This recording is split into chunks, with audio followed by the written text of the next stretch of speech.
அடுத்தவங்கள வாடா போடா உட்கார்றா நில்டா அப்படின்னு சொல்றதுக்கு நம்மளுக்கு உரிமையே கிடையாது. பர்சனலாக நம்ம பேசலாம். மிஷ்கின் இயக்குனர் மிஷ்கின் அவர்கள் என்னுடைய மிகச்சிறந்த நண்பர். அவருடைய ஆஃபீஸ்க்கு போய் நான் நிறைய நேரம் உட்காந்து நிறைய பேசிட்டு இருப்பேன். பலமுறை நான் கால் பண்ணி அவர்கிட்ட நான் சொல்லுவேன், சார் இது ஏன் சார் இப்படி பேசுறீங்க, இப்படி பேசாதீங்க அப்படின்னு நான் பர்சனலாக கால் பண்ணி நான் பேசிடுவேன். அருள்தாஸ் அவர்கள் அவ்வளோ போல்டாக ஓப்பனாக இங்கே வந்து பேசியிருக்காரு. அவருக்கு என்னுடைய நன்றிகள் சார்.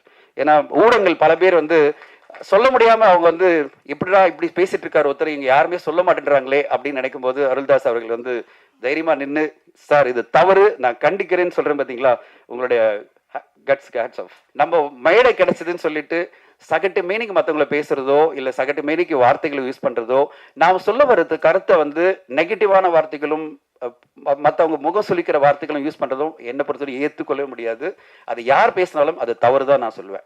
கண்டிப்பாக அது தவறு. அப்படிப்பட்ட தவறுகளை வந்து யார் பேசினாலும் அதை மேடையில் இருக்கிறவங்களும் கேட்கணும். சார் இப்படி பேசாதீங்க, நிறுத்துங்க அப்படின்னு சொல்லணும்.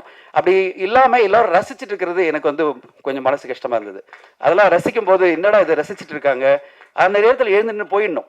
நான் ஒரு இயக்குனர் என்னுடைய நண்பருக்கு கால் பண்ணி கேட்டேன், சார் நீங்கள் மேடையில் இருந்தீங்க, அவர் பேசிட்டு இருக்காரு, நீங்கள் என்ன பண்ணீங்கன்னா எழுந்து வாக் அவுட் பண்ணிட்டேன் அப்படின்னாரு.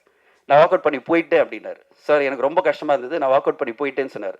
அதை எல்லாருமே பண்ணியிருந்ததான் அப்படி பேசுறவங்களுக்கு அடுத்த கட்டமாக பேச இனிமே அந்த மாதிரி முயற்சி எடுக்க மாட்டாங்க.